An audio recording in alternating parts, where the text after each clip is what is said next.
I went up there in 19. I got out of the Navy in 46 and the 45. I went up there at the end of 46. 47, I was in New York City at the school, and then summer of 48, I came to California. Hollywood legend Tony Curtis died at 85, but his final months were filled with darkness. 4 months before his death, he cut all 5 children out of his $60 million will. He left everything to his 6th wife. But there is a dark truth behind why he took that decision. Some say he was manipulated and controlled. The family was already broken by decades of addiction and dysfunction. Now, his daughter reveals the truth about those final days. Tony Curtis was born on June 3, 1925, in East Harlem, Manhattan. Back then, he wasn't Tony Curtis. He was Bernard Schwartz, the oldest of 3 boys born to poor Hungarian Jewish immigrants. His parents barely had enough to survive. They lived in a tiny 2-room apartment above his father's failing tailor shop. Money was so tight that young Bernard didn't even learn English until he was 6. He only spoke Hungarian, which made him feel like a stranger in his own city. Things got worse during the Great Depression. In 1933, when Bernard was 8, his parents couldn't feed all their children. So they sent him and his younger brother Julius to a state-run home for a month. It wasn't a punishment, it was survival. But to a child, it felt like being abandoned. That short time away changed him. He would carry that feeling of being unwanted for the rest of his life. Their poverty wasn't just about food or clothes. It was about loneliness, isolation, and having nowhere to turn. When Bernard was 12, tragedy hit hard. Julius, the little brother he loved so much, was playing outside with friends. Earlier that day, Julius had wanted to play with Bernard, but Bernard told him to go play with the other kids instead. That choice haunted him. A truck hit Julius. Bernard rushed to the hospital and saw him lying there, unconscious. He begged him to wake up, to forgive him, to just give him 30 more seconds. But Julius died. Bernard never forgot. He later said he made a promise that day to always be a good boy if only he could have his brother back. That guilt stayed with him through fame, fortune, and all 6 of his marriages. His home life didn't give him peace either. His mother, Helen, was unpredictable and violent. Nobody knew at the time, but she had schizophrenia. She would beat her sons for not finishing their meals. Bernard lived in constant fear of her. His younger brother, Robert, would eventually be institutionalized with the same illness. The house was filled with shouting, pain, and confusion. Bernard didn't know what love felt like. He once said, "If your mother doesn't act like she loves you, where are you going to go?" That simple question explained so much about his life. The fear and the need to be loved followed him everywhere, even into Hollywood, where he married 6 times and claimed to have slept with over 1,000 women. Deep down, he was still searching for the affection he never got as a child. By his teenage years, Bernard was getting into trouble. He joined a street gang and spent his days skipping school and stealing small things. It wasn't just for fun. He was escaping. Anything was better than going home. But then, something happened. A neighbor stepped in and sent him to Boy Scout camp. That one act changed his path. It gave him structure, and it gave him hope. But the thing that truly saved him was the movies. From the time he was 5 or 6, he would sneak into theaters and sit for hours. The darkness, the stories, the heroes, they gave him something to believe in. He began climbing rooftops in the Bronx, pretending he was in those films. That's when the dream started. He acted in his first school play at 16, and something clicked. Maybe just maybe, this kid from nothing could become somebody. In 1943, right after graduating from Seward Park High School, Bernard joined the Navy. He was 18. He had seen the movie Destination Tokyo with Cary Grant, and it lit a fire in him. He forged his mother's signature and asked to join the submarine service. They sent him to the USS Proteus, a support ship in the Pacific. He never saw combat, but on September 2nd, 1945, he saw history. From the deck of his ship, just a mile away, he watched the Japanese formally surrender in Tokyo Bay. The war was over.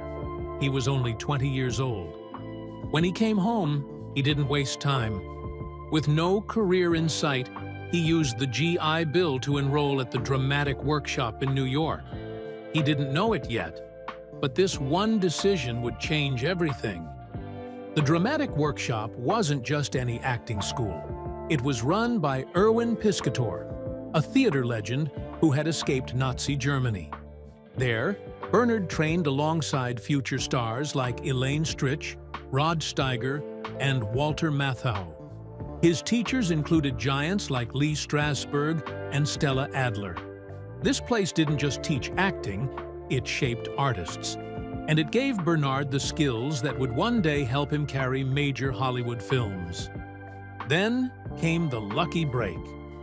Joyce Selznick, a talent agent with a sharp eye, spotted him during a small performance in Greenwich Village. He later joked that she picked him because he was the handsomest of the boys. Whether that was true or not, she saw something in him. She helped him land a meeting with Universal Pictures. By 1948, at just 23, he was on a plane to Los Angeles. On that flight, he sat next to Jack Warner. The head of Warner Brothers, Warner even offered to sign him if Universal ever let him go. Universal gave him a 7-year contract. They changed his name from Bernard Schwartz to Anthony Curtis, inspired by the novel Anthony Adverse and a family name, Kurtz. He'd soon become known simply as Tony Curtis. The studio gave him lessons in horseback riding and fencing, preparing him for adventure roles. At the time, Curtis admitted he was more interested in girls and money than art. But Hollywood had just begun molding him into a star. His screen debut came in 1949's Criss Cross. It was only a 2-minute appearance as a dancer in a nightclub scene, but his presence was undeniable. He danced with Yvonne DiCarlo, while Burt Lancaster watched jealously.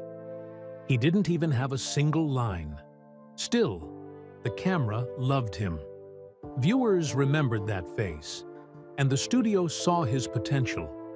Small roles followed, including Sierra and Winchester 73, where he appeared alongside Jimmy Stewart. In 1951, he finally got his first starring role in The Prince Who Was a Thief.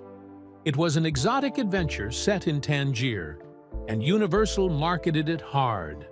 At just 26, Curtis became a leading man.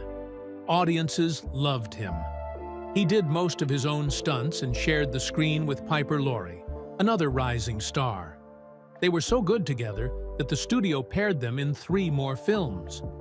Critics were divided. Some called the movie silly. Others loved its energy. But the box office didn't lie. It was a hit. Then came the downside of fame. Curtis was typecast. He was good-looking, charming, and athletic, so he kept getting cast in lightweight adventure roles. Flesh and Fury in 1952 tried to change that. He played a deaf boxer in a dramatic story with darker themes. Still, most of his films at the time were forgettable. Francis, No Room for the Groom, and Son of Ali Baba. He took what he could get, trying to build a solid showreel. The studios saw him as a heartthrob, but Curtis wanted more. His first real transformation came in 1953, when he played Houdini in a biopic about the famous escape artist. He acted alongside his real-life wife, Janet Leigh. He trained with a magician for a month and even did his own stunts. In one scene, he had to sit in ice-filled bathtubs and suffered ice burns from the shoot. The film played fast and loose with the facts, but it gave Curtis a chance to show depth. It was the first time audiences saw more than just his looks. The next big leap came in 1956 with Trapeze. Curtis starred with Burt Lancaster and Gina Lollobrigida in a high-wire circus drama. The role was physically intense. Curtis had to train to perform aerial stunts and even attempted the dangerous triple somersault on film. The risk paid off. The movie made $15.5 million at the box office, 3 times its budget. It was one of the top earners of the year, both in the United States and the UK, and it gave Curtis credibility as a dramatic actor. But it was 1957's sweet smell of success that changed everything. Curtis fought hard to land the role of Sidney Falco, a sleazy press agent trying to climb the ladder by any means necessary. Universal didn't want him to take the part. They worried it would ruin his image. But Curtis didn't back down. The film paired him once again with Burt Lancaster, who played a cold and powerful newspaper columnist. Curtis's performance shocked critics. He was fast-talking, desperate, slimy, and brilliant. He wasn't playing a heartthrob anymore. He was playing a human being, flaws and all. Film critic Pauline Kael later wrote that it was the best performance of his career. At the time, the movie flopped. Audiences who expected a light romantic lead didn't know what to make of it. But the film aged well. It's now considered a masterpiece of 1950s cinema. Many believe Curtis should have been nominated for an Oscar. Tony Curtis had reached a turning point in 1958. That year, he gave the most powerful performance of his career in The Defiant Ones. He played a racist escaped convict who was chained to Sidney Poitier's character. The movie was raw and bold, and Curtis proved he could do serious work. It was released on September 27, 1958, and had already been shown at the Berlin Film Festival in June, where Poitier won the Silver Bear for Best Actor. The film was nominated for 9 Oscars, including Best Picture. Both Curtis and Poitier were nominated for Best Actor, but the award went to David Niven for separate tables. The budget had been $778,000, and it made $2.75 million in United States and Canadian rentals. Curtis showed his true character off-screen too. He insisted that Poitier receive equal billing above the title. That move made history. Poitier became the first black actor nominated for Best Actor. Their connection in the film was so intense, it moved director Stanley Kramer. Poitier later said, "You needn't have worried about whether Tony could stand up to me. He's doing it, and I feel it." A year later, Curtis was back in the spotlight with Some Like It Hot, but the process of making it was a nightmare. Marilyn Monroe was difficult on set, late, nervous, and often intoxicated. Curtis had briefly dated her back in 1949, which didn't help the tension. Filming ran 29 days over schedule and cost $500,000 more than planned. Curtis, frustrated, once compared kissing Monroe to kissing Hitler, a comment he likely regretted. Director Billy Wilder said Monroe was her own worst enemy. "I had no problems with Monroe. Monroe had problems with Monroe." Meanwhile, Curtis and Jack Lemmon spent hours in drag for their roles. Lemmon even developed a permanent rash from the nylon stockings and girdle. The film premiered in Los Angeles on December 16, 1958. That same day, Monroe suffered a miscarriage and later blamed the stress of filming. Her assistant recalled finding her unconscious on the floor, her face covered in vomit after overdosing on pills. Despite everything, the movie was finished, and it became a classic. In 1960, Curtis took on another risky role in Spartacus. He played Antoninus, a slave who serves Laurence Olivier's character, Crassus. The film included a scene that hinted at Crassus's bisexuality, something unheard of at the time. The famous snails and oysters bath scene pushed boundaries. The Catholic Church's film watchdog group demanded it be cut. Curtis and Olivier fought to keep it. They got just one take. Years later, the scene was restored in 1991. Olivier had passed away, so Anthony Hopkins dubbed his voice. Curtis re-recorded his own lines. He later said Stanley Kubrick was his favorite director, calling him a genius with actors. The film was a huge production, and Curtis held his own among legends. In 1961, Curtis starred in The Great Imposter. He played Ferdinand Damara, a real man who faked his way through nearly 30 careers, including as a surgeon. The movie earned $3 million, and Curtis charmed audiences with a mix of comedy and drama. Critics noted that while he looked nothing like Damara, he nailed the personality. One of the most wild parts of the story was Damara performing 19 surgeries on soldiers before being caught. Curtis made the role work by showing that Damara wasn't evil, just a man testing how far he could go in a world that only respected credentials. This performance showed Curtis could go deep without losing his charm. But by the mid-1960s, Curtis started leaning heavily into light comedies. In Sex and the Single Girl, he played a tabloid reporter pretending to be someone else to expose a celebrity psychologist. The film didn't hold up over time. When it was re-released in France in 2002, it made just $6,490. Then came The Great Race in 1965. It was the most expensive comedy made at that time. It hit #1 at the United States box office for 2 weeks in October, but still didn't crack the top 10 for the year.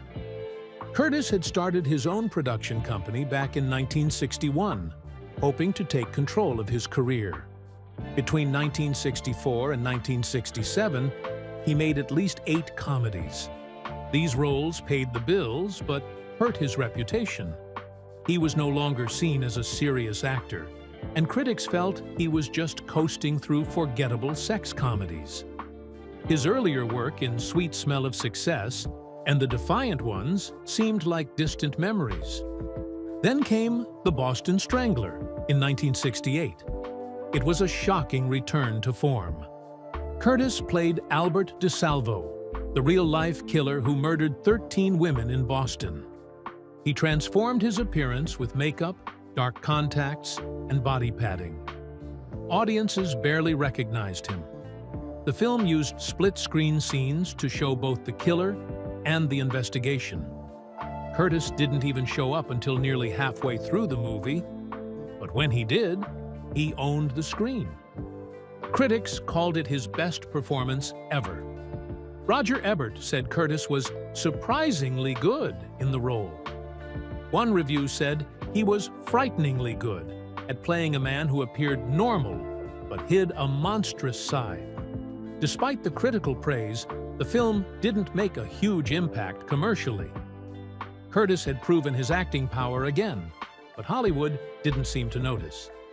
Tony Curtis didn't just live a Hollywood life. He lived several of them, one after another, each more dramatic than the last. By the early 1970s, with his movie stardom fading, Curtis made a bold shift to television. In 1971, he teamed up with Roger Moore for The Persuaders, a high-budget action comedy series that cost an astonishing £100,000 per episode, equivalent to about £1.8 million today. They shot across Europe, Britain, France, Italy, and Spain, blending Curtis's American charm with Moore's British cool. But the show was doomed in the United States when ABC scheduled it against Mission Impossible. American viewers didn't bite. Still, the series became a massive hit across Europe, especially in Germany, France, Sweden, Russia, and Italy. Fans kept watching it for decades. Curtis and Moore even received awards in France and Germany for their performances. Trying again in 1975, Curtis starred in McCoy, playing a stylish con man with a gambling problem who used elaborate tricks to beat villains and return stolen money. It felt like a TV version of The Sting. It had a solid team, well-known directors, a sharp script, and co-stars like Roscoe Lee Brown. But it couldn't compete with heavy hitters like Columbo or McCloud. After just one pilot and 4 long episodes, NBC pulled the plug. It was over before it really began. Curtis didn't give up. In 1978, he bounced back with Vega, playing a slick casino boss named Slick Roth. The show was set in Las Vegas, where Curtis felt right at home. Over 3 seasons, he appeared in 17 episodes, bringing real Las Vegas swagger to the screen. Critics loved him. They said he was smooth, funny, and effortlessly cool. Everything fans expected from Tony Curtis. While many of his old movie peers were fading away, Curtis was still shining under neon lights and palm trees. During the 1980s and 1990s, his movie roles became rare, but he still made waves. In 1980, he earned an Emmy nomination for playing producer David O. Selznick in the Scarlett O'Hara War. That same year, he acted alongside Kim Novak in The Mirror Crack. He also took on more dramatic parts, like a paranoid senator in Insignificance and real-life mobster Sam Giancana in Mafia Princess. But by 1984, Curtis hit a wall. He checked into the Betty Ford Clinic to deal with drug and alcohol issues. That's when he picked up a paintbrush and didn't put it down. Acting faded into the background. In the 1990s, Curtis popped up here and there, like in the indie film Naked in New York in 1993. A 1991 re-release of Spartacus brought him some fresh attention, especially for a once-censored bath scene with Laurence Olivier. But Curtis had moved on. He started focusing more on art than acting. By the 2000s, painting had become his true passion. He kept acting occasionally, even touring at age 77 in a stage version of Some Like It Hot. He played Osgood Fielding, the same character who famously said, "Nobody's perfect." His TV roles became meta, often playing versions of himself on shows like Roseanne and Lois and Clark. From 1992 to 1993, he hosted Hollywood Babylon, a show based on scandalous Hollywood history. By then, he spoke openly about where his heart really was. "I still make movies," he said, "but I'm not that interested in them anymore. But I paint all the time." His surrealist art, inspired by Picasso and Van Gogh, was even shown at the Metropolitan Museum of Art. He kept painting until he died on September 29, 2010. But behind all the glamour was a personal life full of chaos. His first marriage to actress Janet Leigh started out like a fairy tale. Studio executives tried to stop it, worried it would ruin his career. He married her anyway in 1951, with Jerry Lewis as the witness. They had 2 daughters, including Jamie Lee Curtis. But in 1955, everything cracked. Curtis found a letter from another man to Leigh. They had a loud fight that neighbors could hear. Leigh denied any affair, but the trust was gone. Curtis said, "Whatever I wasn't enough for Janet." Their marriage dragged on publicly for another 7 years, but privately, it was over. In 1961, things got worse. While filming Taras Bulba in Argentina, 36-year-old Curtis fell for his 17-year-old co-star, Christine Kaufman. The chemistry between them was obvious and troubling. She was just a teenager, and the relationship was kept secret during filming. When production ended in early 1962, Curtis left his wife and kids. He and Kaufman moved in together in Europe and waited until her 18th birthday to move to the United States. By September, his marriage with Leigh was officially over. The next day, she married someone else, Her new marriage lasted over 40 years. What made it even more heartbreaking was Leigh's unexpected visit to the Taras Bulba set. When she arrived, she saw Curtis and Kaufman together. Witnesses said she turned pale and got sick right there on the spot. It was public, humiliating, and final. Curtis hadn't even tried to hide it. That moment destroyed her. Curtis's jealousy also played a huge role in their downfall. Even though he cheated on Leigh, he constantly accused her of affairs. When she was filming The Manchurian Candidate with Frank Sinatra, Curtis became so paranoid, he hired private investigators to follow her. They found nothing, but he didn't care. He believed what he wanted to believe. Their daughter Janet Leigh later said his obsession poisoned everything. He even accused her of sleeping with delivery men. Meanwhile, he was sleeping around himself. Janet Leigh said she barely knew her father growing up and admitted she couldn't save their broken marriage, even as a child. Curtis was married 6 times. After divorcing Leigh, he married Kaufman in 1963, the moment she turned 18. They had 2 daughters, but split in 1968. That same year, he married model Leslie Allen. They had 2 sons, Nicholas and Benjamin. Nicholas died of a heroin overdose at 23. Curtis's next marriage to Andrea Savio lasted from 1984 to 1992, though some say it wasn't even real. In 1993, he married Lisa Deutsch. That ended in just 1 year. Then, in 1998, at age 73, he married 31-year-old lingerie model Jill Vandenberg. The age gap? 42 years. When asked why he married someone so young, Curtis replied, "I'd never be caught dead with a woman society thought was old enough to be my wife." This marriage lasted until he died. She inherited much of his fortune. Janet Leigh Curtis shocked the world when she revealed she had once done cocaine and freebase drugs with her father, Tony Curtis. She didn't hide behind vague language or excuses. "I did cocaine and freebased once with my dad," she said. It happened only once, but that one moment said everything about the Curtis family's long history with addiction. For Jamie, the road to substance abuse began quietly. After a minor plastic surgery in 1989 to fix her puffy eyes, she was prescribed painkillers. It started small, but within years, she was hiding pills, stealing from her sister Kelly, and living a double life. She later admitted she became a liar and a thief. No one knew she was using.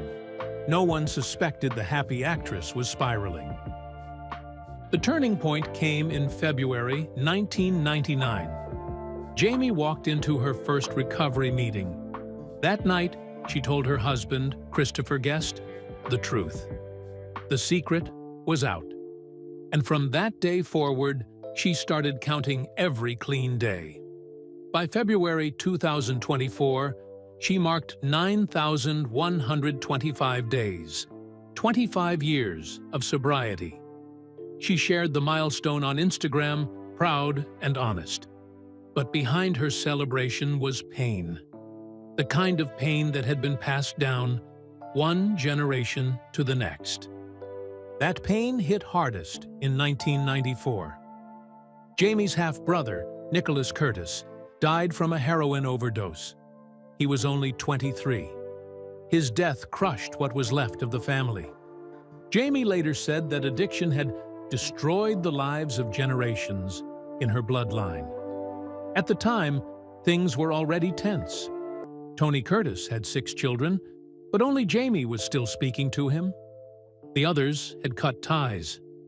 Nicholas's death wasn't just tragic. It was a warning, a mirror of what could have happened to Jamie if she hadn't stopped. It haunted her, and in many ways, it saved her. She used that grief to stay clean. She even said that getting sober was the biggest thing she ever did. bigger than her marriage, bigger than motherhood, bigger than her career. But the family troubles didn't start with Jamie or Nicholas. They started with Tony. He was a Hollywood icon, but at home, things were falling apart. He battled alcohol. He used cocaine. He used heroin. And he went through wives like he changed roles. 6 marriages, one after the other. Jamie once said that her immediate family had gone through 13 divorces. 13. She posted a photo of her parents, Tony Curtis and Janet Leigh, and wrote, "I have often struggled with the idea of love." That one sentence said it all. Her view of relationships had been shaped by constant endings, bitter custody battles, and broken promises. Tony had a short period of sobriety. 3 years. He went to recovery meetings and tried to make things right.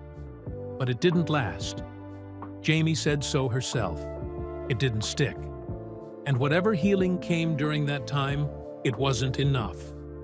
By the time he died in 2010, at age 85, the damage had already been done.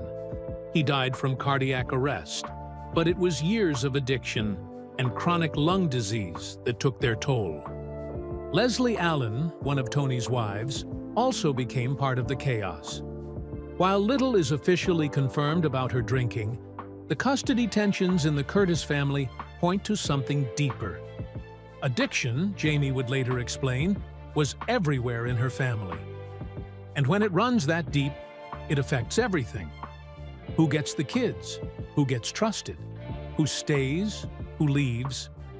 In families like hers, courts often rely on monitoring systems, like SoberLink, just to make sure the parent is sober before spending time with their child. That's how fragile trust becomes. That's how shaky love feels when addiction is in control. In May 2010, just 4 months before he died of cardiac arrest, Tony Curtis did something no one expected. At 85 years old, the Hollywood legend rewrote his will and cut all 5 of his surviving children out of his $60 million estate. That included his daughter, Janet Leigh Curtis, one of the most recognizable names in Hollywood. The new will didn't just leave them out. It named each of them and clearly said they would receive nothing. No explanation, no reasoning, just a cold, final line that he was cutting them out on purpose. The entire estate was left to his 6th wife, Jill, who was 42 years younger than him. This sudden change came at a time when Tony's health was failing, and it shocked everyone. Up to that point, his estate had been evenly divided among his children. The new will used very specific legal language that made the disinheritance nearly impossible to challenge in court. He wrote, "I acknowledge the existence of my children, and have intentionally and with full knowledge chosen not to provide for them." That one sentence shut down any claims that they were left out by mistake. His daughter Allegra, heartbroken and confused, went public. In a 2011 interview, she strongly hinted that Jill had influenced the change. "I don't need to say her name," she said, but everyone knew who she meant.